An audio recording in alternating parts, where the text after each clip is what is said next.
Malapit na akong maka-harvest. Ilang piraso lang naman yung mga malalaki. Yung iba maliliit pa oh. Kung makikita nyo yun.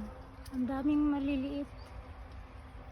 Sana maganda pa ang weather para ma-harvest ko rin yung mga maliliit. Ayan oh. Ang daming maliliit. Nakakatuwa no. Oh, may sunflower pa dito. Yung aking sunflower. Ayan. Siya yung nagsilbing balag ng sayote. Itong sunflower na ito.